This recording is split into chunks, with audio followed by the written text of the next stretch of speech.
Hey everybody, welcome to the show. Welcome to the show. It's I guess it's Disney has given us all a happy hump day. So if our friends in the mobile industry can embrace it, so can we. Joe, I know that that made your day when you saw that post. It made mine as well. It did. It's the first thing I saw when I turned on the computer, and I was like, "Oh, well." I wanted to wish me a happy hump day. It is Disney. It wasn't the first thing I saw, but man, I tell you what, it did put a smile on my face. So guys, welcome to the show. We're talking Israel moving on Gaza and Monroe, referring to the Monroe Doctrine. So we're doing some Western Hemisphere news today. All of this and more on Council of Future Conflicts, episode 494. Gentlemen, Joe, how you doing today, brother? I am doing well and good. Yesterday was a pretty warm day in Montana, so we got a bunch more snow melted off and gone. The driveway is now ice-free. Yes, it's kind of been a battle for a while, but good shape. And today we got to drive into the big city after the show, so it's always an adventure. It's so odd going from where you live in one of the largest cities in the country to all of a sudden living out in the middle of nowhere, and you have a once-a-week adventure driving into the big city. So good times ahead. Well, I mean, it's good times are always should be embraced, no matter where you find the way that was ended with the plaintive meow. I just right. Yeah. Watcher, how you doing, brother? Doing great. Finally got my good mic working. In case that wasn't obvious, but hold on, is it even taking from the right mic? Yeah, it is good. All right, yeah, finally got my good mic working in the new studio, and Quail Egg's getting here today, and just all kinds of cool stuff. Yeah, it sounds good. I gotta buy a new mic. That reminds me. I want to thank some folks here. I forgot to earlier when we first did the intro. We created an Amazon wish list for Camp Ponderosa, and I'll drop it in the chat here in a little bit, but several people immediately went on there and have shipped things to the camp. So that's pretty awesome. This camp is 100% donation funded, and I'm glad for that, especially awesome. The person who bought all of the martial arts mats, because we're going to need them for a class we have coming up next weekend. So pretty happy you guys have done that. Anyway, keep at it. Thank you very much. Yeah, that's awesome. I mean, the camp's always looking for a hand up, not a handout, but a hand up, because that's how the community pulls together. So, all right, guys, anything before you want to talk about before we go straight into the odds and ends? And any points? We could share something funny with the chat. Get them, give them a smile on their face before we depress the fuck out of them. Okay, let's do it. Joe, what do you say we talk about how, we all know that our AI overlords are coming for us, but Hardpass didn't realize his AI overlord came for him last night. I thought hold on, I got it. I had made a comment on that thread, and Grok just responded to me, so I thought maybe we could share a little bit of that, and because this is the AI that I'm here for, the one that kind of makes fun of you.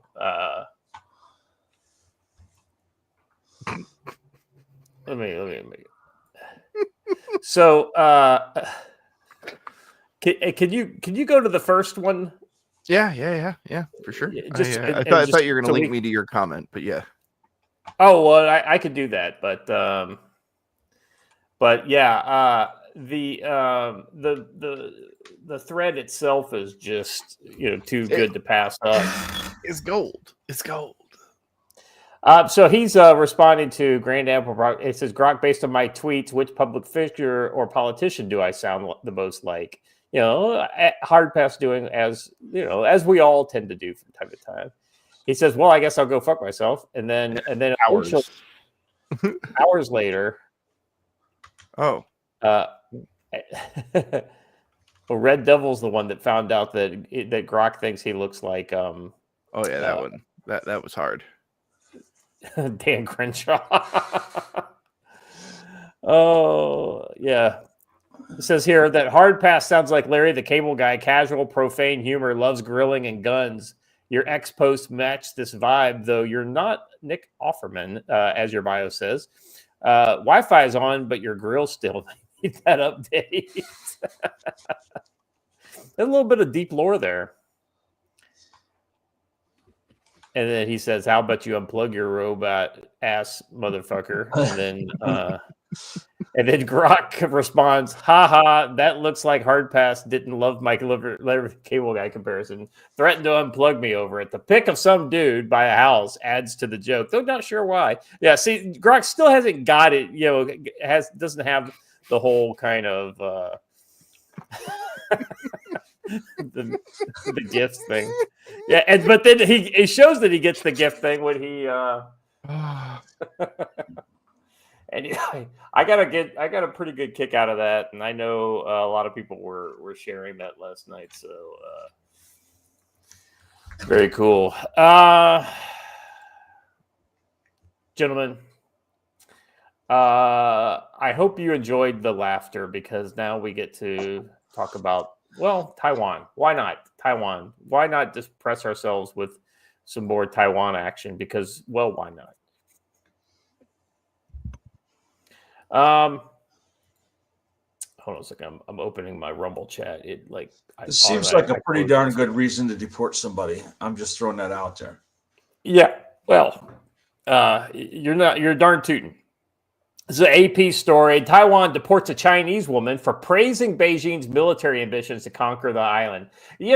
This has a lot in common with these foreigners who are coming over, attending Gaza protests, like pro-Palestinian protests, and finding out the hard way that we're not going to take that. Yeah, it's exactly the same thing. Yeah, I think that's a good comparison. It says here, Taiwan on Tuesday deported a Chinese woman back to her country after she posted praise online for Beijing's ambition to conquer the self-governing island democracy by force. China, which considers the island a wayward province, we all know that the CCP is the wayward province of the Republic of China. Let's see. Lu Zhen-ya, a full-time influencer who posts under the Ya in Taiwan, not anymore, was charged with violating rules over governing Chinese living in Taiwan who are considered a threat to the national or social stability. At a news conference called minutes before her flight to China, Lu repeated her denials of the charges, saying she was leaving out of respect for Taiwanese law, based on her lawyer's advice, i.e., get the fuck out of town or they're going to throw your ass in prison. It's not because I did anything wrong. Oh, really? Oh, really? Lu, who's married to a Taiwanese man, has 3 children, appeared to board the plane alone. The couple haven't revealed their future plans. Under the regulations, she will have to wait 5 years to reapply for Taiwanese residence again. At least 2 other Chinese women with Taiwanese husbands are currently under investigation as the island moves to reinstate military trials and crack down on recruitment or serving. Joe, this is exactly what Taiwan should be doing. It is. And it is showing that hardline stance and showing that they're not going to bow to pressure. And I think this is a great thing. Let's see. That doesn't really kind of quote what she says. But I can only imagine if she's thinking that, like, I can't wait for the CCP to rule here or something along those lines. It's not what you'd call violent rhetoric, but it still gets you kicked out. Watcher, I know you're a fan of all things China. Any thoughts? Yeah, it's honestly just a weird faction stuff that I've always found it weird that Taiwan didn't do more of this. So it's cool to see they're doing it now, I guess. Although I don't know how much of an effect one female idiot influencer was really having. But. Well, the problem is that many of the recent administrations have been absolutely just kowtowing to almost bending over backwards to be friendly and to take it when it comes to the rhetoric coming out of Xi's China. So it's kind of nice to see. I will just spend one moment and be out of pocket and say how funny it is that these are two mainland Chinese women who married Taiwanese men. Yeah. So mainland, where there's a massive shortage of women and there are just an overpopulation surplus of men. So women can have any real big choice they want there on the mainland, and the men that are there. They went to Taiwan. Interesting. Oh my gosh! Popped into my head because Jay Clark said should have reported her with a trebuchet. I was going through some. Remember old Boy Scout pioneering, Scott, where you built stuff with sticks and wood and all that stuff, and you built towers and bridges.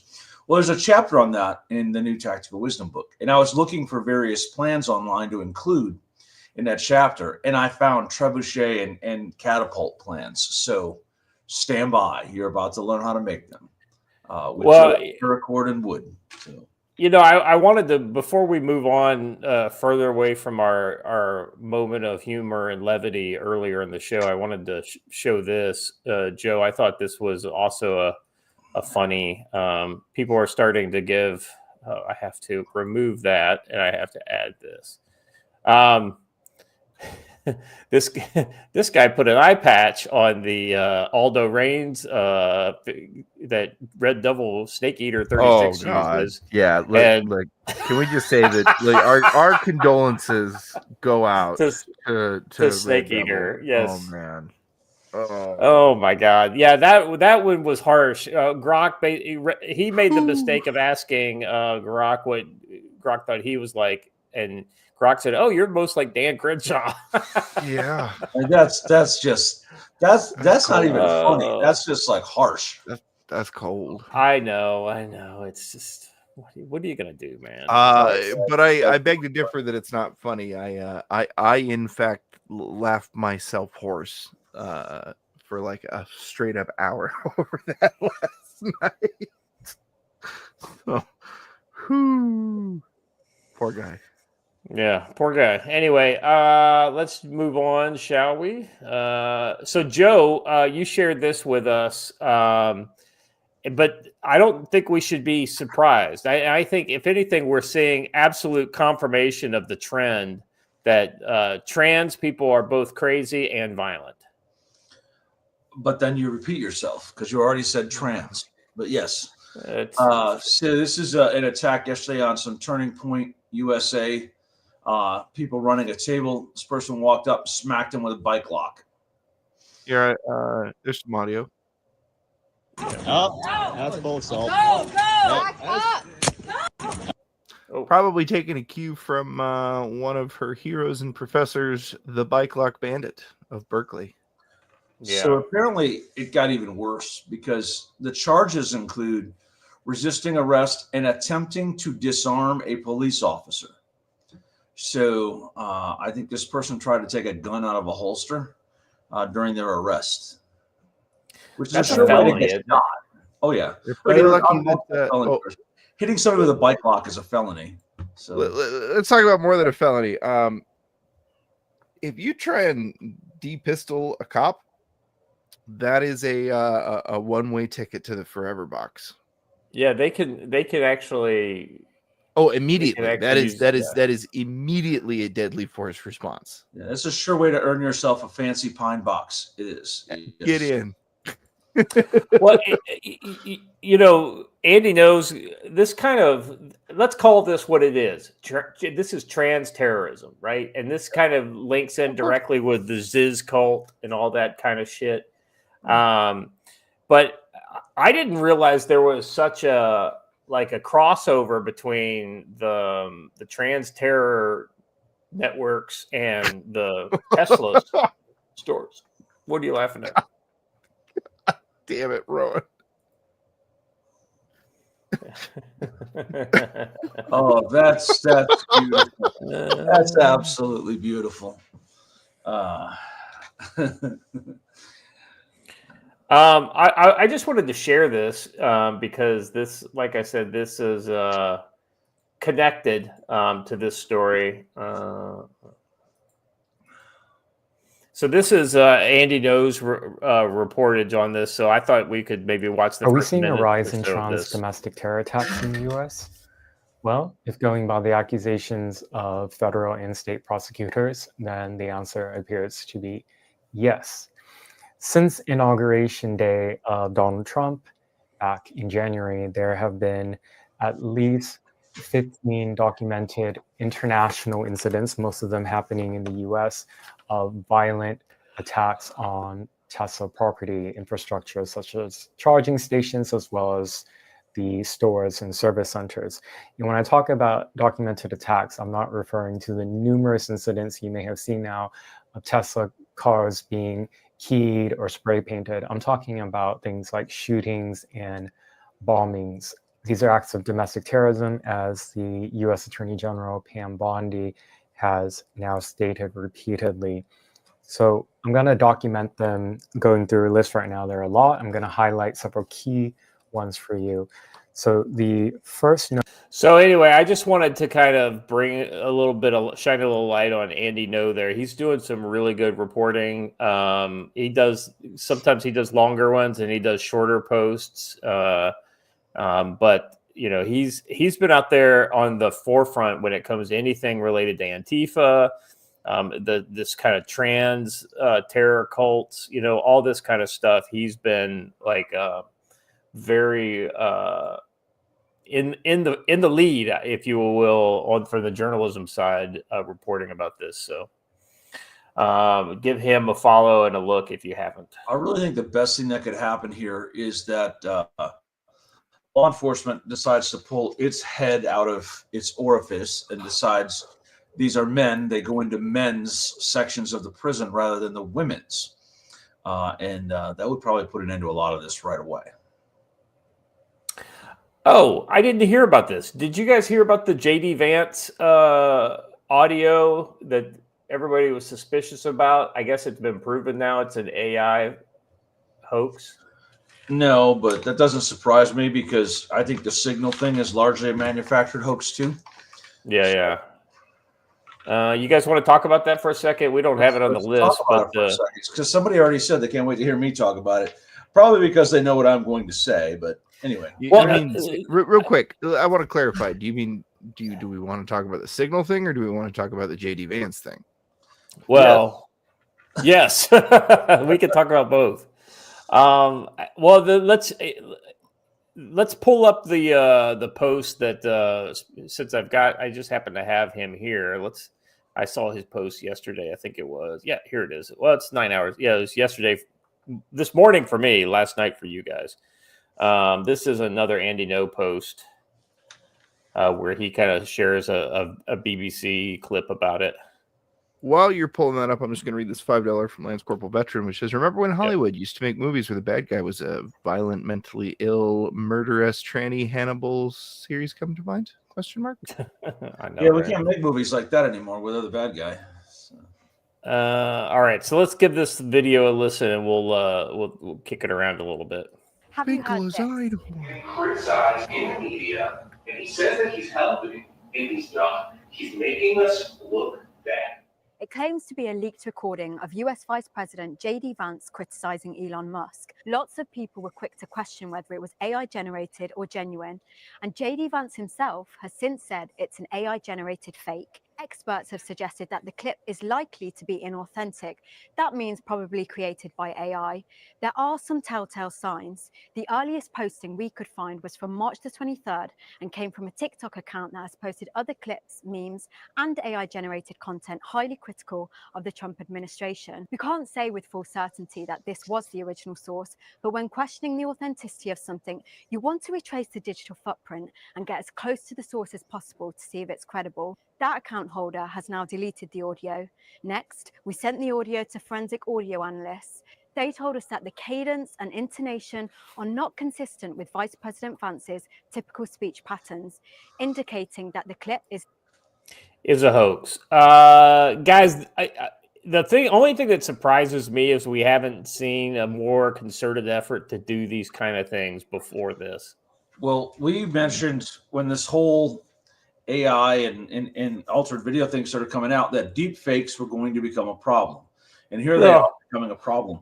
I think one of the biggest examples of it is something we showed on this show long before the election, when the movie studio put out a video that had a fake speech by Donald Trump where he said he was going to institute martial law on day one and was going to lock up all these groups of people and all that. And at the very end, they had a little disclaimer: we generated this using AI. It was very believable. It looked real. It looked smooth. And that's a huge risk going forward. It's going to be very, very difficult to know authentic from inauthentic. And you have to be very careful with the sources of these things. Yeah, I 100% agree with that. Joe, like I said, I'm surprised we haven't seen it more than we have up till now. I mean, you've seen parody stuff, but it's almost been, there's nothing that's been so kind of like, well, is that real or is that not real? It was like obviously real, it's like, right. Donald Trump singing wet ass pussy or something like that, just saying, that's never going to happen in real life. And so it's very obvious that it's not now let's switch over and talk about the Signal thing. Now, let me just kind of start this off and then I'll pass it over to you, Joe. When in doubt, don't use Signal. There are other things. Don't use Signal. Yeah. Right. Well, I mean, let's be honest. I still use Signal, but I don't use it for secure comms, right? So that's exactly I use it right. I use Signal too, and I use it heavily. But understand what it is. Signal is private but not secure, right? It's for those conversations I want just between two people, but it is in no way, shape, or form secure. It's hosted on Amazon Web Services. It's began as an O&I project, and it has never been truly secure. Granted, most compromises of Signal come out of a compromised phone. Someone gets one of the phones and then gets access to all of the conversations. But Signal is never purported to be secure because you have to tie a phone number or email address to it. Things like Session, Briar, and Simplex are way more secure than Signal.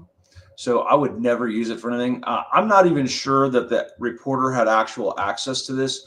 I think someone may have sent him screenshots, and because you never see the reporter's name appear on anything, right? So you think if he did, you would see a so-and-so was added to this chat, but you don't see that. So I think it's just silly.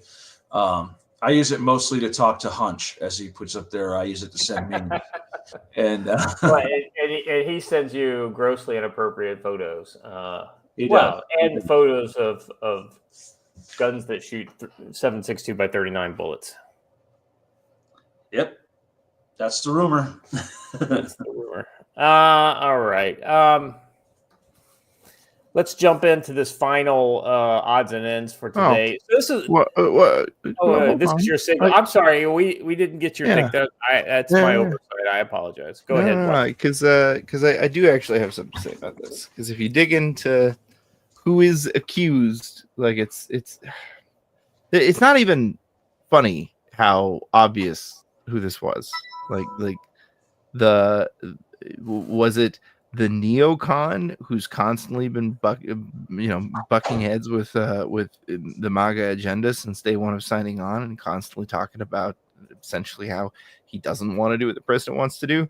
Or is it the hotshot international DC lawyer that he hired as his intern, who was actually the one in charge of creating the group? I don't know. Either way, seems awfully goddamn intentional to me. Right. Yeah. Exactly right. Yep. Anyway, this whole thing, was there some screw up going on? I think probably, and it's mostly in hindsight, right? that being said, I think there's also an op going on here. I think somebody is trying to make them look bad, and they're doing everything they can to do it. And the sad thing is, Joe, this is all they've got thus far. Yeah, it is pretty weak, but there has been a lawsuit filed suddenly over it, saying they're violating the Federal Records Act. That just tells me the entire thing was a setup for that purpose, because you can't draw up legal papers that fast, right? It's almost like one was planned before the other, and they had it in their back pocket ready to slap down. So it's going to be pretty interesting. We'll see what comes of it. And for all the talk about him revealing, them discussing top secret war plans, I saw nothing of that type in there. And they certainly wouldn't have. They even made reference, as you pointed out, of going to the high side to have other conversations. Yeah. So I really don't think there was any confidential information on there, but that's it. Watcher, you had some thoughts on this, your take on this right here. Steve says, and why was Waltz fraternizing with Goldberg in the first place? Well, look, man, it was either Waltz or it was the other one. And look, let's remember who Goldberg is, just for those of you who are just thinking, oh, a journalist. No, this isn't a journalist. This is the journalist who lied us into the Iraq War, personally, him, by himself. This is the journalist who conjured the suckers and losers hoax from whole cloth. I mean, I could go on and on for quite a long time about this guy, but that journalist in particular, out of everybody in the entire fucking country, that journalist in particular is the one who got added to it. And you expect me to believe that was an accident? I'm sorry. No, like, go fuck yourself. This was so obviously on purpose. It's unbelievable. Not only that, it's strategic that he got added because he's the editor. He's the not the main editor, but he's like the assistant editor at the Atlantic. So he's got his own distribution network as well. I mean, it's right. Oh yeah, Ben, that's a good angle. I hadn't thought to check into that, but I will dig into who Waltz is married to, because that is generally a good bet as well. But Waltz himself is a neocon, so it really doesn't matter. Why do we have neocons serving in the first place? I just haven't seen anything that directly makes me think he's a neocon. Stop. No, stop. I haven't seen it. You literally type into Grok for like 5 seconds. I'm not kidding you. This one is so obvious it's retarded. The guy was literally brought into politics by Dick Cheney. Well, but what's his current policies now? Like, because the neocons are not just like a group of people who like hang out with each other. They are people who advocate a specific policy position. And you could be brought in by Dick Cheney. You could be brought in by Bill Clinton. That doesn't mean that you're going to sexually assault your. I'm just saying. I just don't know if there's something out there that I've missed. Then That being said, Bondi, absolutely, I agree. Get it on air. Yeah, I agree. Yeah, me neither. So that's what I'm saying. I'm just not. Freedom nails it on here. The prevailing story within, from what I understand, is the staffer had access to the Waltz account and added the reporter. Incompetence or malfeasance, that's the question. Malfeasance, there's no question. Yeah, I think this is the deep state striking back and going after it. Also, if you're a member of my locals, you got my analysis on the alleged hospital threat. That's the deep state striking back to hold on to power. You need to take a look at that. Sign up at tacticalwisdom.locals.com. Which one? Say that one again. The hospital threat. Have you not heard this? ISIS-K is going to attack multiple hospitals across the country. The whole story came about from one allegedly private intelligence agency that no one has ever heard of, called Command 11, which I think is strikingly similar to Commando 13, but we'll leave that alone. Commando 13 does not exist, and it's not based at Camp Ponderosa. But anyway, and now it's being shared all over. And I'm saying, well, see, now a second source is reporting it. Well, what they don't tell you is that second source uses as its source the first source. Therefore, it's not a new source, and it's not confirmation. But there's a couple different possible things. Yes, it's real, and ISIS-K really did just chat in the mess hall about their secret plans to attack the U.S., or the deep state wants to retain their surveillance powers that they have that are now at risk while Donald Trump is president, and they need to make something happen in order to re-up the Patriot Act. So, well, but before we move on, I gotta say how short everybody's memories is. I hear people asking who runs Signal. Like, Signal used to be pretty secure until the middle of the Biden administration. When does nobody remember this? When the Biden administration leaned on France, France picked him up and essentially said, "Hey, you're either giving us a backdoor." I thought that was Or was the it Telegram guy.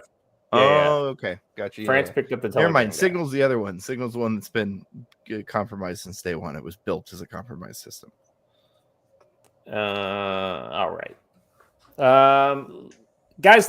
We got a little bit something a little. And now for something completely different. We have something completely different for our third odds and ends here today. Yeah, because this is the culture war, right? And sometimes they show you exactly who they are, and they don't even know what they've done. So I thought I would share this. So if you are an old school nerd like me, you were a fan of Dragonlance novels were huge back in the 80s and in the mid 80s. And it just became like a thing going into the 90s. Well, Larry Elmore from Kentucky was one of the artists, one of the most famous painters who painted these fantasy art covers for a lot of these Dungeons and Dragons products, to include the Dragonlance series. And they have redone the series and recast and reformulated some of the characters. And so now at the top here we have the three characters, three of the main characters from the first series back in the 80s. And now we've got these new characters. The only one that seems to be here's the thing that's surprising to me, that they didn't go for the ginger side opportunity. They didn't kill off the ginger there. They kept him. But there's two things, right? There's the wokeness of the actual casting, but then just look at the quality. Yeah, I think first comment here nails it. No, first comment here nails it, like utterly nails it. If you don't understand the reference, this is Potato Jesus, and that's right. This is Potato Dragonlance. Oh man, has anybody seen what they've done to Drizzt yet? I guess we'll find out. No. I don't look forward to that. Oh yeah. Can we get an emote of Ogre from Revenge of the Nerds yelling nerds? Maybe he's now blind and in a wheelchair, because that would make it fit with the woke ideology. Yeah.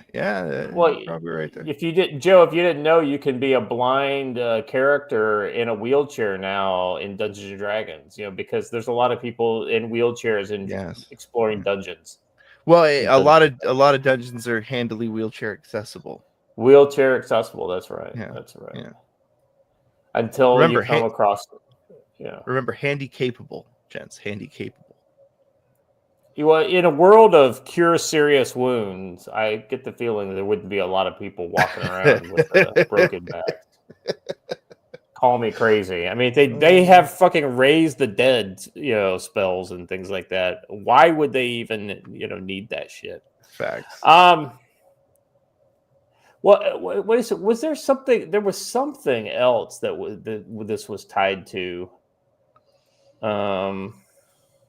What was the other one, Joe? There was another thing another kind of cult. Oh! It's the Snow White movie that just came out. So the Snow White movie is a movie example of this, this D&D art. Well, it began with Little Mermaid, and what it actually is, it has nothing to do with Disney, for the record. Everyone thinks it's Disney region. Listen, it has to do with destroying old European folk tales, which the Little Mermaid and it's cultural Marxism. Yeah. And does anyone know why in the original story Snow White was called Snow White? Why don't you tell us, Joe? Because her skin was white as snow. I don't know if you've seen the latest iteration, but her skin is not exactly as white as snow, not even in mid-January as it gets nasty. Wasn't even close. Yeah, it's not clerics can't heal anymore. That's because they're all atheists. When you're an atheist cleric, somehow your magic doesn't work. So Jay Clark nailed it. Skin white as snow, lips red as blood, hair black as coal.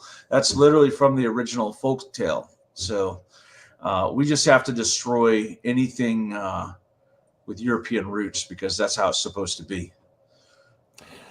Well, and Joe, let's be honest. The other side of this is when you hire a bunch of people who are woke, you're not hiring the best, right? I mean, you're hiring the people who probably could have made a film school project, but that would have been the highlight of their film career. Now, all of a sudden, those people have been catapulted into the highest levels of the entertainment industry. Scott's right. Put Juan Cholo's comment up on the screen because it's classic. Caramel Tan and the Seven Cholos. I was waiting for him to say elbows up, side. Never mind. Anyway, Lean Like a Cholo, great song. But on your note about that, the drama club kind of stuff, somebody posted that a high school or a middle school recorder concert got better numbers than the new Snow White at the box office. Oh, so yeah. Have you guys seen the video of her fucking watching her own premiere in an empty theater? It's sad but hilarious. It is. Let's get that member chat here real quick. Well-armed Corgi member for 36 months. By the way, if you're a member, you get a free member chat just like this every month. So if you are a member, don't forget to use it. And if you're not a member, what are you waiting for? Well-armed Corgi member for 36 months says, how is Disney still a thing at this point? Now, USA money. Oh, whoops. I guess that's not happening anymore. Yeah, I mean, let's be honest. Disney ain't what it used to be. They're not making money at the box office the way they used to. And let's be honest, all that ESG money from BlackRock and State Street and all the private equity firms has kind of dried up and blown away as well. So, because let's be honest, that was how they made money during the last 8 years almost off of that kind of ESG kind of, wagon. If you think about it, the entire point of Star Wars was to create resistance to a potential second Trump presidency, which is where we are. They made the resistance fighters the folks that the left identifies with most, and then made them cool again. In the meantime, destroying the Star Wars franchise. But it was all meant to shape and condition the conditions we're in now. So, PVC's Helicopter Tours for $2 says Snow White is Disney's socialist propaganda film. Yeah, well, I mean, yeah, they're cultural Marxists, that are at the helm over there. So, absolutely. By the way, thank you for the member chat and the super chat. If you guys want to support the channel, those are the best two ways to do it. Feel free. If you send us a super chat, we will read your comment. If you send us a super chat of $10 or more, we will read it now. So that's how that works. All right. Let's see. Joe, you want to talk a little bit about tactical-wisdom.com and all the awesome things you guys have got going on? Yeah. So last night we had a discussion about what new shirt designs we could do, which led to this new shirt that I have the first one of right here. It's a quote from Judges, Am I Not Sending You? Judges 6:14. It's available on the website. Basically, it's about the story of Gideon. When Gideon said, hey, God, why did you let all this bad stuff happen to us? Why did you let the bad guys take over and control us? And God said, yeah, but I sent you and you didn't do it. So I wrote an article about that last night called Am I Not Sending You, ironically, where I point out that it is entirely up to us to be self-sufficient, be ready to self-rescue, and be able to take care of ourselves. And anything else is relying on someone and therefore makes you not free. In order to be a free person, I have to be self-sufficient and self-reliant. So check out the article and learn a little bit about it. On that note, next weekend, we have combatives classes here all weekend. Unarmed self-defense and ground fighting on Saturday. And then Sunday we do Sticks and Knives again. And we've got folks registered and renting rooms and campers coming in for that. So check that out. And then a couple weeks after that, we're doing Fieldcraft out here. The snow should all be gone by then. We're going to get out and move around with maps and compasses and crawl around in the dirt and have a good time. So check out the training calendar over there. And then we've had quite a few shirt orders. So check out the custom order shirts, including that new one, Am I Not Sending You? Good stuff. Buy some books, will you? Yeah, buy some books. What's wrong with you people? Well, I'll be honest. Everyone that I've spoken to in the training and preparedness field has said that ever since January 20th, sales have been way down because everyone decided Daddy Trump won, so everything is fine. I don't have to prepare anymore. And that is just not true. So just remember, they took basically a lot of time during the first Trump administration to kind of, and the last year of the Trump administration was the worst year for civil discord and destruction and mob violence in the since the 1960s. So keep that in mind. That could still be coming. Blaine Pardo's vision of the Blue Dawn. They're literally openly talking about that at this point. Yeah, so. We joke about them saying that they're stealing his book idea, but it's not far off from the truth. Yep. Okay, let's look at this for our first topic today. Segment number 1 here is Israel moving on Gaza, and it looks like Israel's decided to say, "F it, we're gonna take the hill." Israel readies plans for occupation of Gaza. This is a Financial Times story. Israel's military has drawn up plans to reconquer Gaza in a bid to finally defeat Hamas, paving the way for a long-running occupation of the besieged enclave. The proposal, yet to be approved by Israeli security cabinet, was formulated by the new Israeli Defense Forces chief of staff, with the official backing of far-right ministers who have long demanded drastically harsher tactics to fight the militant group. Said several people briefed on the plans.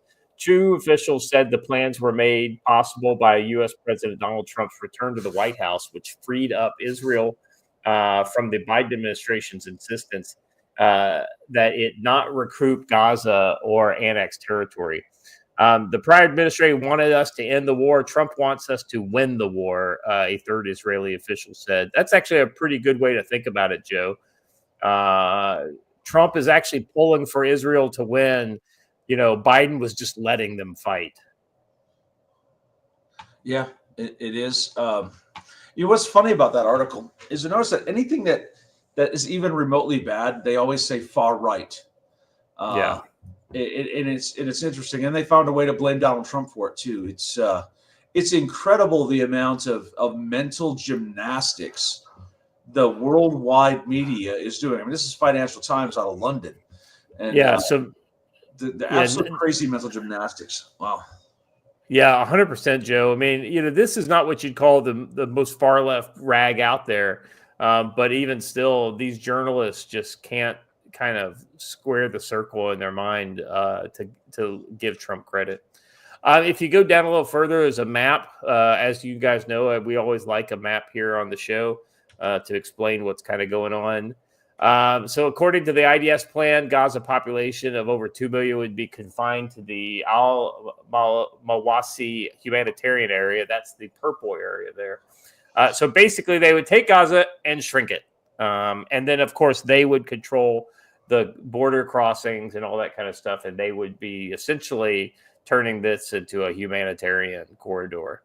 According to the plan, the IDF would call for several combat divisions to reinvade and subdue Hamas, take control of the wide swaths of the enclave, and force the territory's 2.2 million population to a small so-called humanitarian zone along the Mediterranean coast.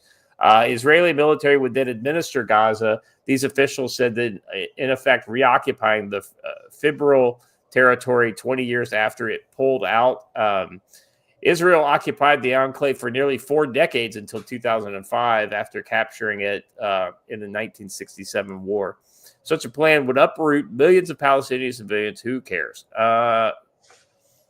Joe, I thought that this is actually a pretty decent plan, and I, you know, despite some of the language that's a little on the clearly pro-Palestinian side in this article, I actually thought it did a pretty good job of conveying what Israel has said that they're going to do, and I think it's a good plan for what they want to do. Yeah, I don't disagree at all. I'm going to wait to reserve comment till we get to the story about the Gazans. So yeah. No, I got you. So we have more to go on this. And let's be honest, Israel's not the only people who are sick of Hamas, right? Right. There's a lot of stuff happening. Time now.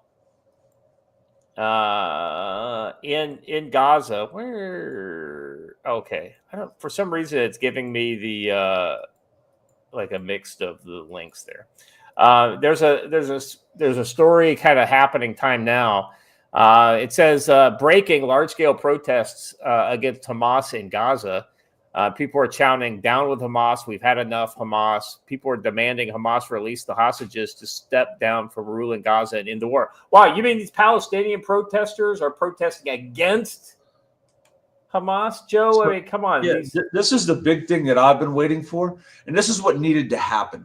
Until these people decide they have had enough with being held captive by Hamas, and let's be honest, when people say open-air prison, that's true, 100%, but it's Hamas doing it, not Israel. And until these people decide that they're done being ruled by Hamas, this is going to continue. So I'm glad to see this. I think this is right, and I think that they should continue until Hamas leaves or gets overthrown. Yeah. Watcher, you got thoughts about the Hamas protests you're seeing here? Yeah. Not necessarily even about what we were seeing here. It was very telling that very shortly, within hours of this happening, Hamas kind of issued a statement that lets you know that they were afraid, and then within an hour or two of that, they started calling for international protests and action by their own group. What was the specific word that they used for that, Joe? I remember you shared that yesterday. I'm sorry, for the international call for attacks. Is that what you mean? Yes. Yeah. Not fear. Not here. Yeah. So that's the one that we're going to talk about that further on in the and it looks like that was in response to this. So I feel like there's something about this that really did shake them to their core. Yeah, and that, funnily enough, right, because this is the one group of people who actually could displace Hamas. Right. Well, if you look at if you notice all the trans LGBTQ activists and women walking. Oh, wait a second. I don't see any of those people in this crowd. Well, that's clearly why they don't like Hamas, because they haven't embraced the pillars of the rainbow flag over here in the West. So. This is exactly what you want to see, Joe. One of the things that we've always said on this program is Hamas has been essentially attacking their own people for years, and we saw it when those food shipments came across. What happened to those food shipments, Joe? As soon as they came from Egypt into Gaza, they were immediately seized by Hamas. Shocking, right? What a surprise. So the people who were supposed to get the food don't get the food. It was the exact same thing that led to the invasion of Somalia by the 2nd Marine Division, right? Was entirely because what's his name? What's the guy's name? Mohammed Farah Aidid. Yes, Aidid was seizing all of the food as it came off the ships and using it as a weapon. Same thing here. It's just they just moved the tactics a little bit north. So. Yeah, that's exactly right. Let's move on to the next story, shall we? So IDF is busy at other places too. So it's they are walking and chewing bubblegum at the same time, quite well, I would add. If the Times of Israel lets me get into their website, I have to verify that I'm a human 3 times in order to open the website. What the hell? Come on. Hold on a second. I'm gonna have to open this as a. Are as an archive the let me ask you, are the anti-bot questions suspiciously also anti-terrorist questions? Like, please identify the bomb, and several of them are buses. No, I mean, honestly, all I'm having to do is click "I'm not a robot," and it keeps asking me to click that over and over again. Clearly, I don't know. You're kind of sus, buddy. All right. IDF troops attacked in southern Syria. Return fire. Local officials say 5 dead. Israeli troops operating in southern Syria came under fire Tuesday by a group of gunmen. The Israeli forces said while local media reported several Syrians had been killed in the exchange of fire. Surprise, surprise, surprise. Joe, what would you expect to happen to you if you attacked a bunch of Israeli soldiers? I would achieve room temperature in rather short order. In rather short order. The Israeli soldiers were unharmed. Shocking. In a short statement, the military said the government opened fire on the Israeli forces operating in southern Syria, close to the border. IDF said the troops returned fire, and an Israeli Air Force drone carried out an airstrike against the gunmen. Doom on you, terrorist.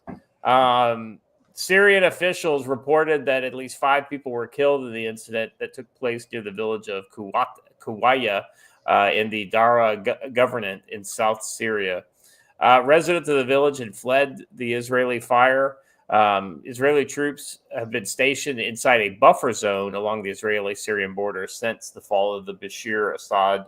I don't know. Is this I can't watch this video on here. Maybe the video watcher, if you scroll down, it's got video of the incident.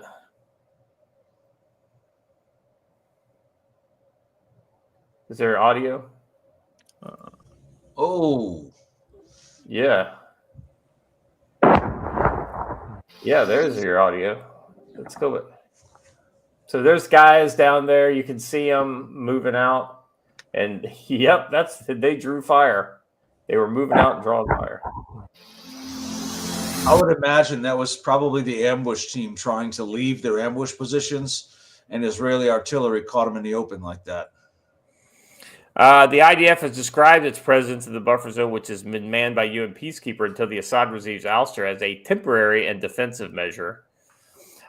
Joe, I absolutely don't blame Israel at all for what they're doing in Syria. Well, yeah, I mean, think about this. Their nearest neighbor has been taken over by yet another terrorist group. I mean, what else would you expect? A buffer zone makes sense as long as it's sustainable. Personally, I get why they took that mountain, but I think it's maybe a bridge too far for long term. If HTS is able to consolidate their gains and actually take control of all of Syria, Israel could find itself in a bad spot. Right now, they're probably fine, but afterwards, they might need to tighten it up a little bit. But you missed an opportunity when they asked if you were a replicant to talk about the things you have seen. Seen assault ships on fire off the shoulder. Off the shoulder of Orion, yes. Yeah. I've seen C-beams, yes, of course. Tears in the Rain. Tears in the Rain, my possibly friend. One of Rutger Hauer's best roles. I mean, no. That is exactly his best role. Unquestionably his best role. I mean, let's be honest. I love Rutger Hauer, and he was in some great stuff. Lady Hawk, for instance, is another good one that he was in. But Wanted Dead or Alive. There were a lot of movies that he was in that were just like, I get the feeling the guy just needed a little bit of scratch, Well, the only reason why I say may have been is if you've never watched the first season of The Last Kingdom, where he plays the grandfather, he's pretty legit in that. So, Gents, since we already just derailed just a little bit, I gotta do this. Go ahead, Scott. You share your thing in the background. I've got another Rutger Hauer one, but it's have you seen Blood of Heroes? Yes. Yeah. The post-apocalyptic sports movie. Yeah. Yes. But that cat looked just like my cat. I don't know. I was just thinking that. Yeah, this is our new barn cat helping me produce the show this morning. For those who asked, there are more Cami pictures. I have instructed Cami's social media manager to post them. Instead, she posted a picture of the dog. But By the way, I'd just like to say that was a real life, honest to God, watcher hand reveal. So yes, he is in fact a cracker. If you did not People know. were surprised by that in the past, and I've had to say, like, really, bro? You seem like the whitest guy I know. I was gonna Roger. say, like, come on, dude. Especially when you see when I saw you in real life, I was like, oh yeah. That's exactly. Yep, that's it. Yep. All right. Let's see. What do we got next? Houthis announced they will sustain attacks on Israel, assist Hezbollah, Israeli politics, Jerusalem Post. Despite U.S. airstrikes, the Houthis claim their military capabilities remain intact and persist in missile attacks on Israel. They reaffirm support for Palestine and are prepared to assist Hezbollah. Yeah, what up with no assisting Hamas there, Joe? Lord knows. I think it's because they realize that Hamas is pretty much done. They've pretty much been smoked. I think that this right here also, Hezbollah might be going, why did you say that? Because maybe the Houthis know something is about to happen. And they may have kind of let the cat out of the bag a little bit early. Who's this Jackson Hinkle who's in Yemen? He's an RT reporter. Okay. And he's a total idiot. Can't stand the dude. Well, if you want to see what kind of people we're talking about here, we've got I'm just kind of going through my Houthi share. So this is Houthis raiding a girls' school in Yemen. They are expelling girls from school. This is what leftist students in the West want to chant: "Yemen, make us proud," are supporting. Yep. You're not a peace activist, you're a war activist. That's it's kind of hard to disagree with that. Yeah, and then check. This is the kind of shit that just absolutely infuriates me, Joe. 11-year-old girl from Yemen runs away and denounces her parents for wanting to force her to marry an old Muslim man. She's asking the world for help. I mean, Yemen's almost as bad. In some ways, Yemen's worse than Afghanistan. Well, that story's tragic every single time I've seen it. That same video keeps getting recirculated. But it's true that is the most. But it's true. It is the Muslim world. Ever since Muhammad pulled it off by telling people, no, it's cool. God told me to. It's been silly, and it continues.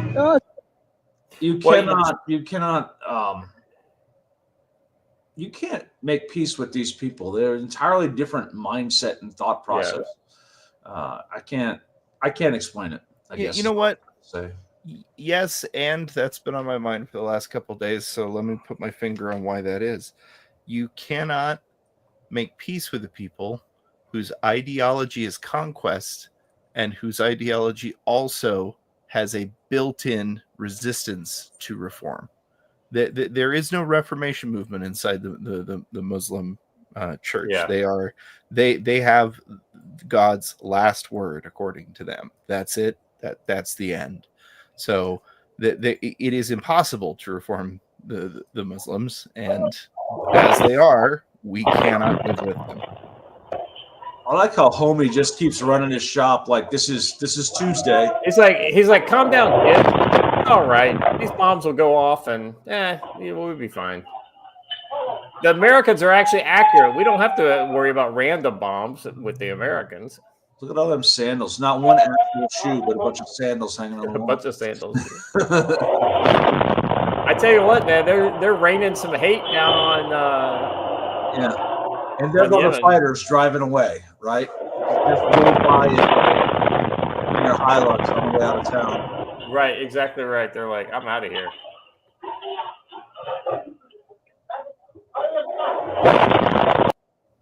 So anyway, we're definitely bringing some hate on the Houthis.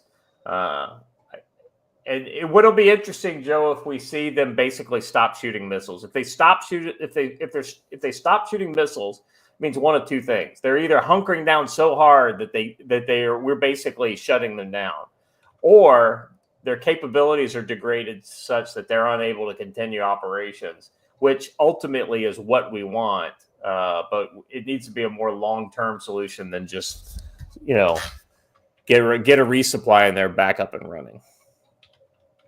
Correct. All right. Oops, I spelled the word wrong. Let me close some tabs here. All right. And then, so the final one is the thing that you guys were talking about, the Nafir thing. Joe, you want to kind of school us up on this? On which one? It was Al Jazeera Arabic was where they shared this. Yeah, so this is, ironically, this is on the same day as the Tesla protests, which is why I find this significant. But on Al Jazeera and Al Arabiya and a couple of others, they're calling for an international intifada, a rise up against the West on the 29th. Interesting. I think what you're going to see is a bunch of pro-Palestinian protests on the same day that we're having anti-Tesla protests all over. It's almost like, and hear me out here, this activity is coordinated by a larger organization that shapes and molds world opinion and world events. But I found it interesting that this would come out.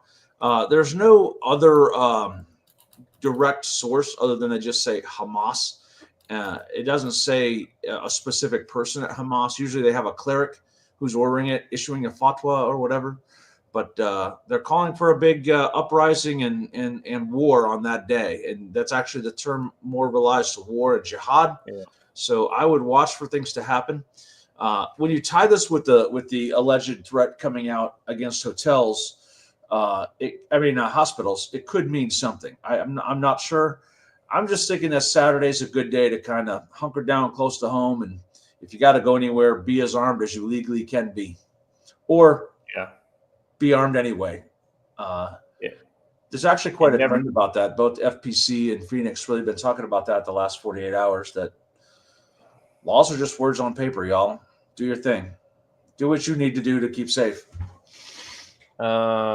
Let's see. The translation of this I thought was interesting. So it says, Hamas, this is coming from Hamas, we call for the use of all means to pressure to stop the killing, siege, and starvation, and to support Gaza, Jerusalem, and Al-Aqsa, and to expose the crimes of occupation. We call for the people to travel, stay in Al-Aqsa Mosque, and engage with the occupation and the settlers in all areas. So basically, it's Hamas calling for its people to take action on Jewish ground, specifically the Temple Mount and the Al-Aqsa Mosque, which is where both, what is it, the Church of the Nativity is there, right? If I remember correctly, that's the one. That's what it's called, the Christian church that's on the temple. Yes.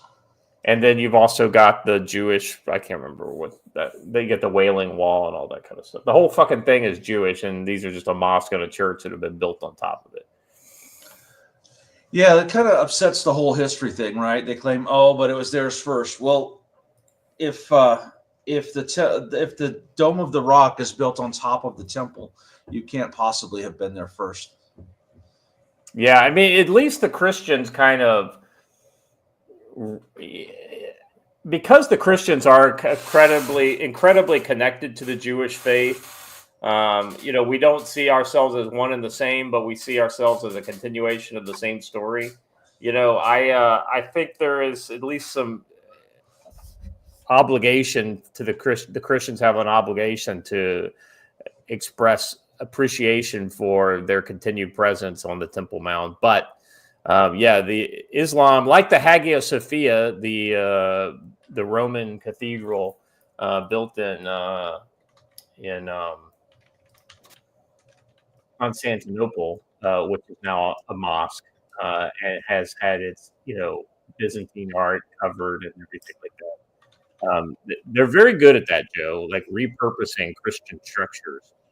It's almost like it's some sort of ethnic cleansing or religious cleansing of the area. If you actually look up Mosque of Victory, you will learn exactly why. It's also why they wanted to put a mosque at the World Trade Center.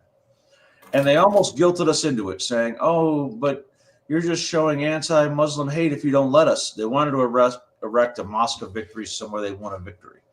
And that's why they like to take over churches when they go into new towns, because they're proving that, hey, we won over Christianity or we won over Judaism.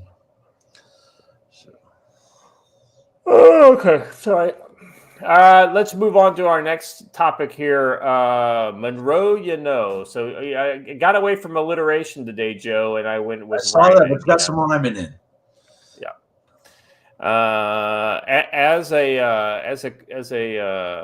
rather tan fellow I know says, I got bars, yo. All right, this first one is concern. Marco Rubio heads to the Caribbean. Here's why his priorities could take a back seat. What's interesting, Joe, is that you're seeing some very consistent action from the Trump administration focusing on the Western Hemisphere. Now, I think part of that is actual just practical security concerns, and security concerns in our backyard should take precedent over obscure ones on the other side of the world. But I also think there is a sense within the administration that a renewed application of the Monroe Doctrine is appropriate and is very much in the Make America Great playbook. You have a sense of that, Joe, or what's your kind of take? Well, my take is that we can improve a lot of our conditions by improving conditions south of the border and reasserting our focus there. I think that Marco Rubio is spending his time in the right places. And I think that appointing someone like Marco Rubio as the Secretary of State was a smart move as far as working with the folks south of the border. It takes away a lot of those gringo Anglo claims, right? We shall see. I think that we have a lot of security issues in this hemisphere that we need to take care of first, rather than rushing once again to the rescue of the museum. So, yeah, I will say that of all the people who've been appointed, Lil Marco is the one who has impressed me the most. Yeah. Let me be honest, I was the most worried about him. Yes. I was more worried about him than Pam Bondi, and Pam Bondi is absolutely. Well, I wasn't more worried than Pam Bondi, but I was quite worried about this appointment at first. But he's been solid in the role. So, see that, y'all. I can admit when I make a mistake. Joe, I think this is an interesting thing to talk about, and this kind of goes to the point about Mike Waltz being a neocon. I mean, let's be honest. Marco Rubio was kind of a neocon. He was never like both feet in, but he definitely flirted with the persuasion back in the day. I think there is a considerable number of conservative Republicans who have seen the light on Trump's populist kind of way of doing business with an America first. And I think Marco Rubio may be somebody who's drank the Kool-Aid, right?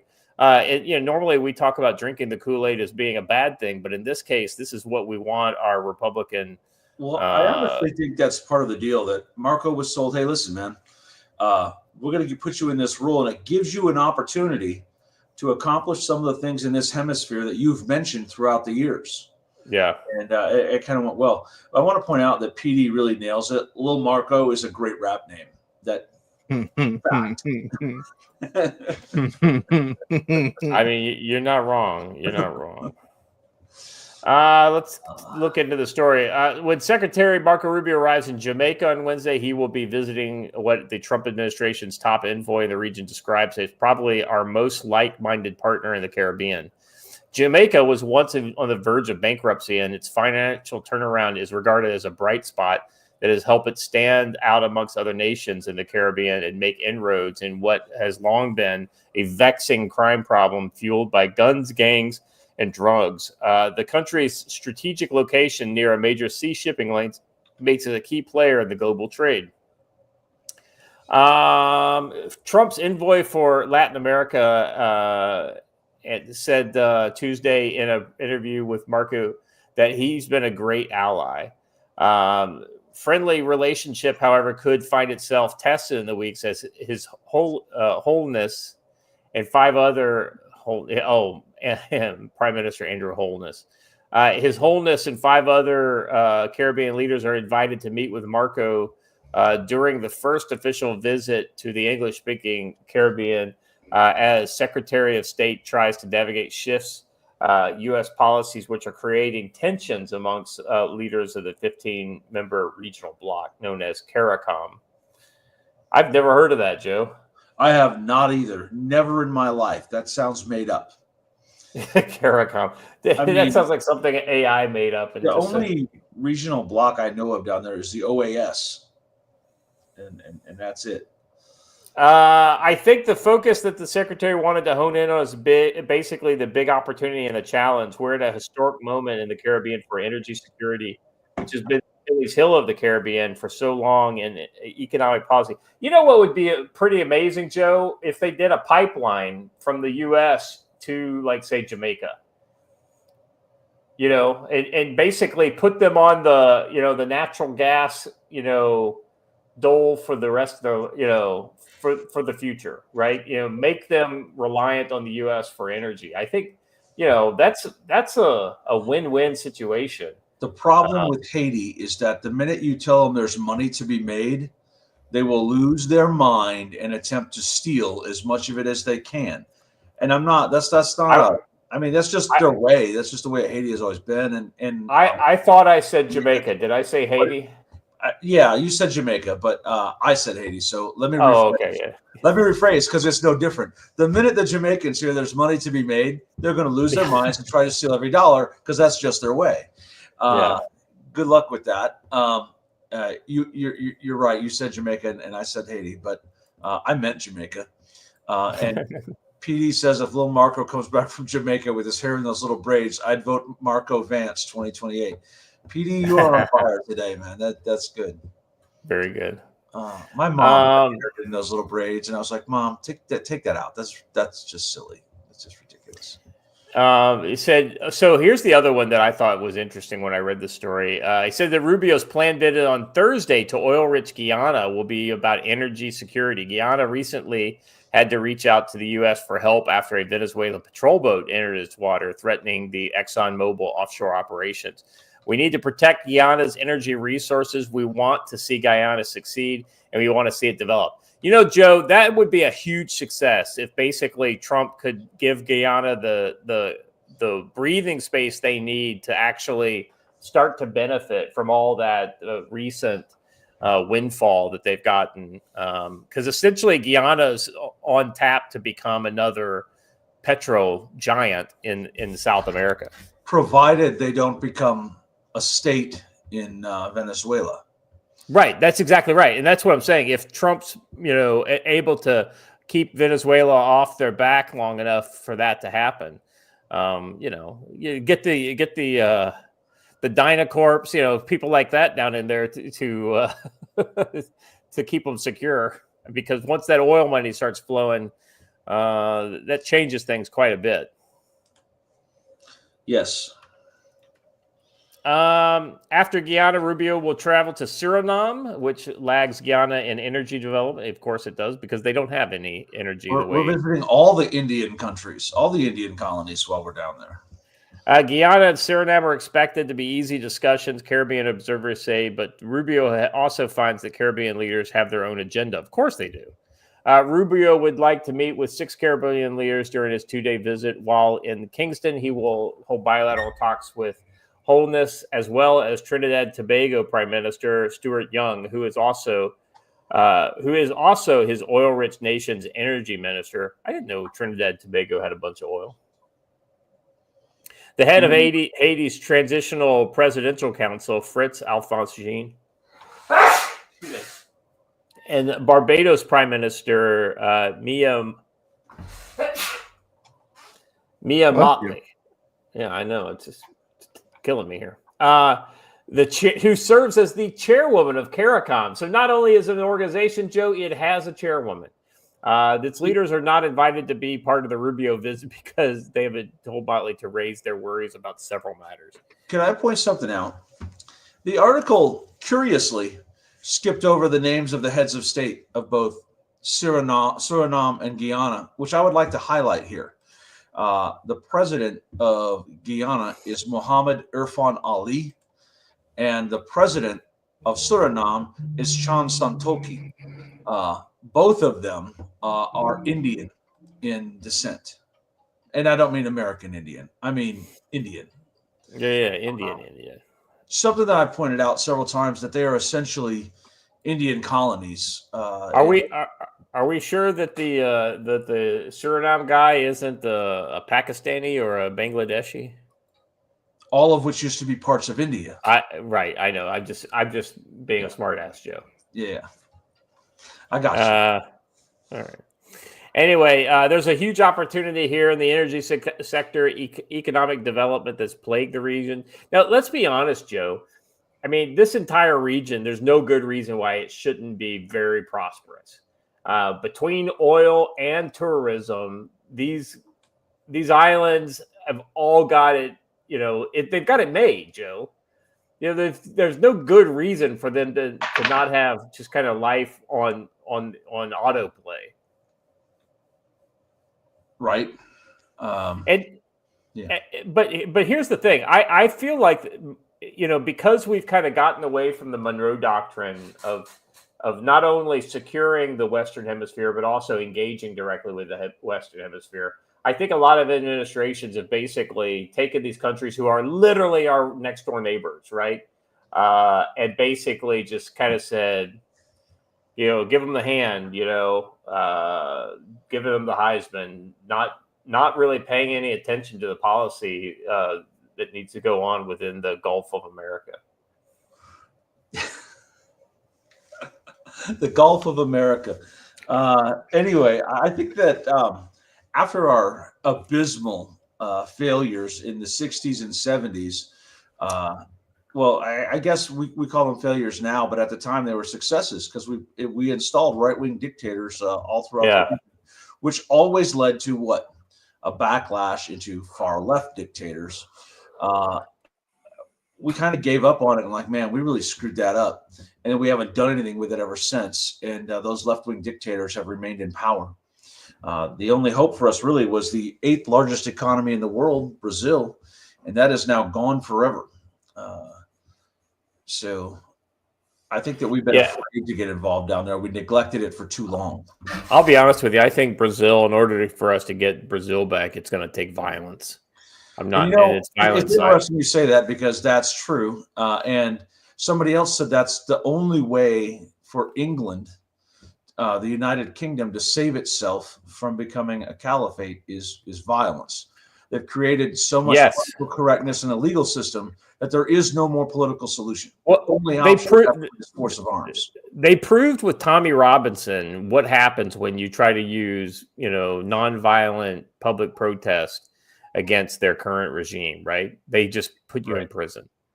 Now, I get it. Tommy Robinson's no Mahatma Gandhi, but ultimately he was trying to do things the way exactly what we say is the right way to do things, right? Use the media, use your voice, speak out, this type of stuff. But when you're faced with a kind of a neo-fascist, leftist government there in the United Kingdom, which is what they have, tending towards Islamo-fascist, this is what you get. Yes. I saw something in the chat that I'd like to address with a quick image. Let me just find it for you real quick.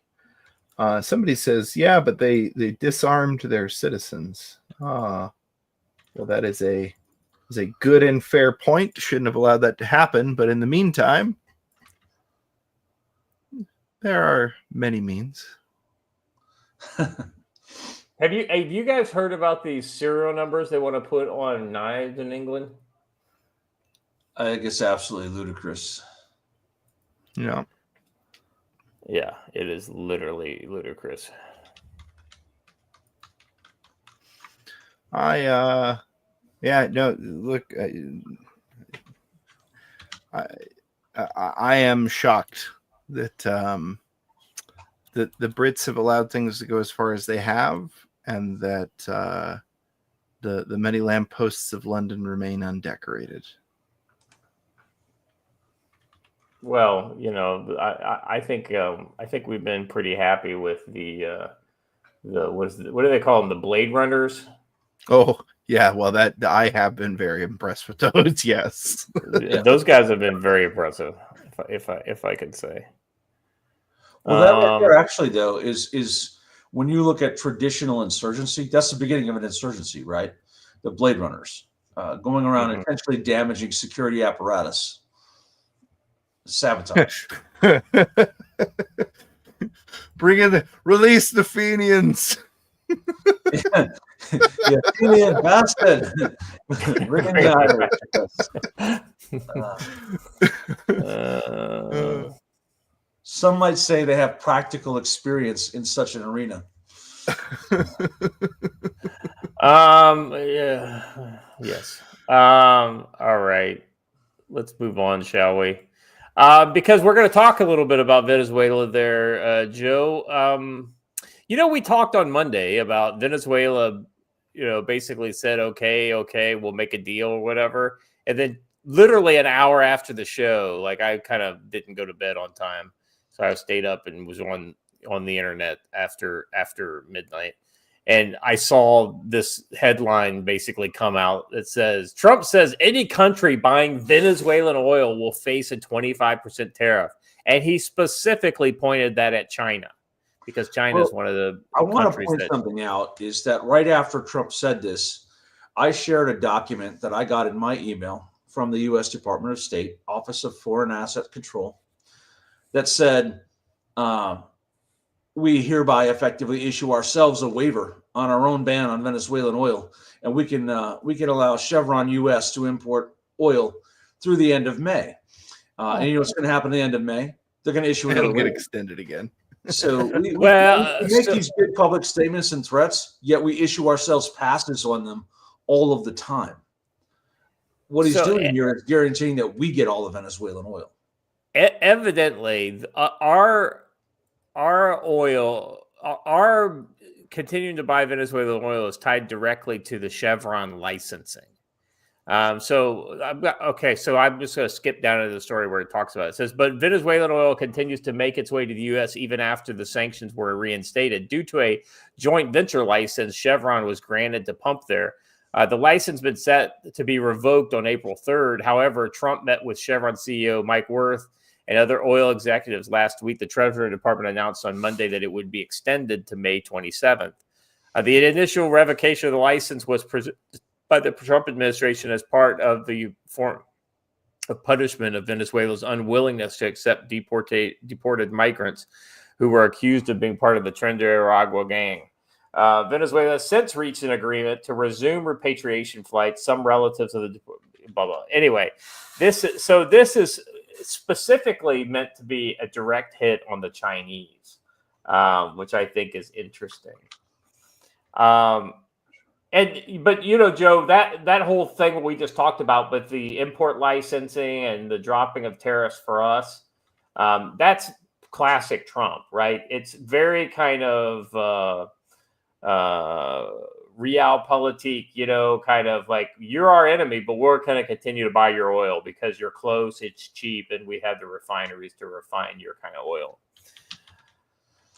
Venezuelan oil is more important to China than any other country. Venezuela produced 921,000 barrels of crude oil per day in 2024, according to data provided to CNN. Of that, 351,000 barrels per day were shipped to China last year, the top foreign destination for Venezuelan oil. Second behind China was the U.S., which received 228,000 barrels per day. Venezuela's oil shipment trailed far behind America's top source, which is Canada, which exported 4.1 billion barrels per day to the U.S. So, Joe, we've decreased the amount that we're getting from Venezuela quite a bit from the kind of the heyday, but we're still on the Venezuelan teat, if you will. Yeah, we are. Just because of the type of oil that it is versus the type of oil that you get in the United States.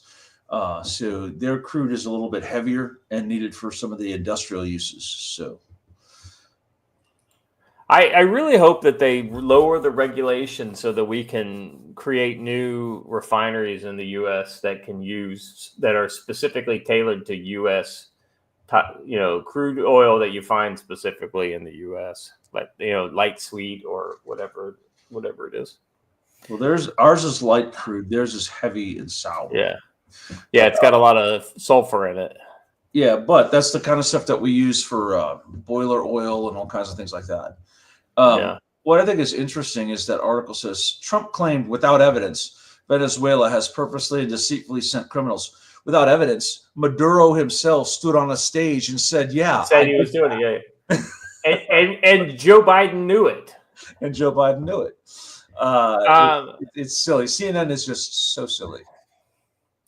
It says here this announcement by the Trump administration appears to be one more action targeting China. Matt Smith, a lead oil analyst at America's at Belgian Analytics, told CNN Trump was already enacted 20% tariff across all Chinese goods entering the U.S., with steel and aluminum imports facing an additional 25%.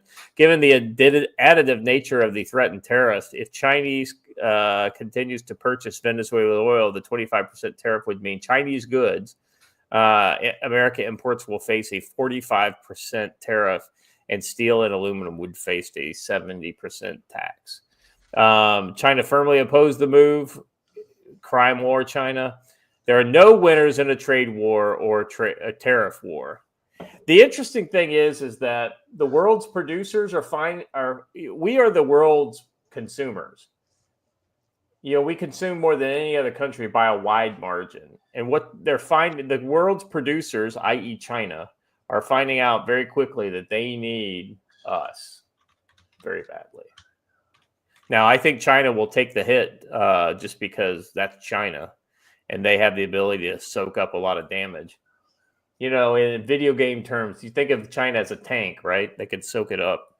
But ultimately, I don't think China realizes the damage they can do to themselves long term.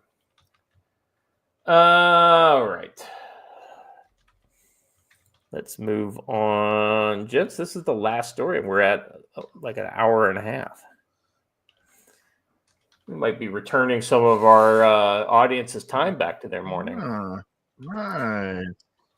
Who will come to invest? China's attacks on Panama Canal deal alarm Hong Kong. So this is I think from 3 days ago. Yeah, this is from the 20th, or this is from 6 days ago. But this is a headline that it kind of tickled my attention yesterday, and I wanted to kind of bring it into the show.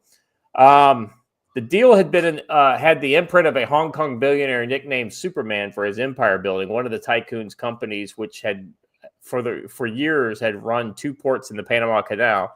It had been thrust into a broader showdown between China and the United States. By the way, Lutnick, in his interview with guys, I don't know if you had a chance to listen to that interview that I posted in in our DM group, the All In interview with Lutnick. He said that basically when it came to Panama, before the administration took over, he basically sent 2 iPhones down to Panama to a guy down there, and he basically put them on the bridge of a ship and had the iPhones video both ways, right? And he said 70% of the signs down there in the Panama Canal zone were in Chinese. And, he talked about at the beginning of the Panama Canal, you got a big Chinese port. And at the end of the Panama Canal, you got a big Chinese port. And then along the way, you got Chinese bridges and you got Chinese signs.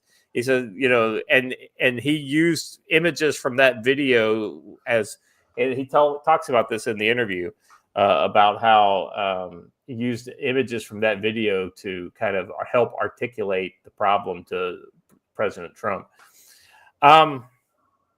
Let's see. So the billionaire got out of the firing line by notching a $19 billion deal to sell his business to a group of deep-pocket American investors, or so it seemed.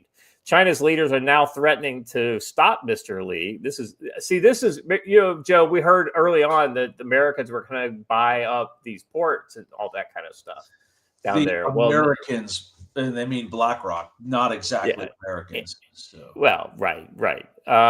China's leaders are now threatening to stop Mr. Li and the company he controls, CJ Hutchison, from seeing the deal through, accusing the conglomerate of betraying Beijing. The face-off now tests how far Xi Jinping, China's top leader, is willing to go to exercise his control over the business in Hong Kong, a former British colony. Hong Kong. So, Joe, this goes back to Chinese Hong Kong policy. If anybody had any illusions that Hong Kong had any kind of independence, this is the kind of stuff that should absolutely shatter that. Hong Kong wasn't even independent when it was British controlled. It was still controlled by China. They just had British troops in it. What's interesting about this entire debate about who's going to control the ports? Right now, those two facilities are guarded by Chinese security companies. In other words, there are Chinese boots on the ground, and you're going to have to deal with that, no matter who owns it, who's actually in physical control of the structures. So, oh my God, there's this editor's pick right next to the story, and this headline is crazy. I know this is a bit of a non sequitur, but it says, "My husband has dementia. Can I put him in a home and move to Europe?" What a loving wife. Says she really loves her husband. I know. Anyway, going back to the story, after recording losses in 4 of the past 5 years, Hong Kong's stock market is on fire, the sign of enthusiasm, blah, blah, blah. Lawyers and regulatory experts generally believe that the authorities in Hong Kong or Beijing will be reluctant to stop the deal. By the way, as you mentioned, Joe, the group that are the potential intervention of the port deal is by a group led by BlackRock, now endangers separation, prominent financiers and business leaders in Hong Kong said. Commentaries last week by Ta Kung Pao, Chicken, a newspaper owned by the Chinese government, called the agreement between CK, Hutchison, and BlackRock profit-seeking and unrighteous. That's interesting, Joe. And a matter of national security. Of course, see, Joe, they're actually tipping their hand. If they said, "Oh, go ahead, buy it. We didn't need that shit anyway. You guys can make a big deal about us owning the Panama Canal. For us, it was just a money-making opportunity." If they had said that, then, okay. But now they're literally showing their hand. They're showing that they need it for something bigger, and it's more than just trade. Exactly right. It's a national security priority to them. And this is how you end up getting the United States seizing, or Panama, the country of Panama, seizing and kicking them out. They could very easily nationalize those ports and then sell them off to whoever they wanted to. The problem is that Panama can't seize anything because ever since our invasion of Panama, they have not had an army. They did not stand the Panamanian Defense Forces back up. They have a national police force and a border patrol, and that is. Well, Joe, the easy way they do that is they go to the Panamanian court, say we're going to nationalize this because China is no longer welcome here. Yada yada yada. They get a court order. They roll down there, and when the Chinese tell them to go fuck themselves, they say, "Sure, are you sure about that? Because I got cops here, but if you're gonna try to stiff arm our cops, I got a Uncle Sugar up north that I can call." Right. That will be more than happy to help. I got a phone right here hooked up to Northcom right now. We can do it the easy way, or we can do it the hard way. But Joe, that's exactly the kind of ploy I could see the Trump administration using. Oh, we're coming in to save the poor Panamanians who are being oppressed by these Chinese colonizers. Something along those lines. Yeah. Anyway, it kind of goes on and on. It's a lot of kind of back and forth in Hong Kong business kind of stuff, which I'm not really super interested in. I mean, because anybody who thinks they have a business in Hong Kong is deluding themselves anyway. I think that one of the biggest tragedies of us handing Panama back to the Panamanians was we lost the best jungle training school we ever had. So, Oh, I know. The Army has a jungle tab now. where do you get it? Okinawa? I don't know where they do it. I can't Okinawa. remember where the school is, but The Marine Corps I does think it.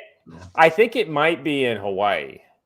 Oh, that makes sense. Oh, you know what? It is. I do actually know that. It is in Hawaii. Yeah. Yeah, because, let's be honest, Hawaii's got some legitimate jungles. I only know that because somebody took a picture of a scouting and patrolling book 4 in Hawaii in their ruck as they were at the jungle school. And I thought it was kind of cool when they sent me that. That's very cool. Gentlemen, that's all I got for today. Wow. 1 hour, 36 minutes. He's just prepping everybody for a really long Friday show. And actually, I think that we should focus domestically because there's going to be a lot of domestic action on Saturday, and we need to really be thinking about that. So don't miss it, guys. We'll be kind of looking hot and heavy for any kind of threat indicators that kind of lean towards what might happen this weekend potentially. Joe, I know you'll be on top of that. We've got a lot of other kind of connections out there who will be kind of keying us in. And if you want to kind of read the tea leaves, some blasphemy in the chat right now. I'm sorry I have to interrupt you, but Rick, real Marines are made in Hollywood at San Diego. They are not made at Paris Island. Okay, carry on. I'm sorry, Scott. My name's Paul, and that shit's between y'all. I don't have anything to do with it. All right. Guys, anything else? Joe, any predictions for this? I really think we're going to see some more Tesla action before this weekend. But watch the videos of things that come out. And I will point out, if you're not subscribed to Mike Shelby's early warning, you might want to think about it.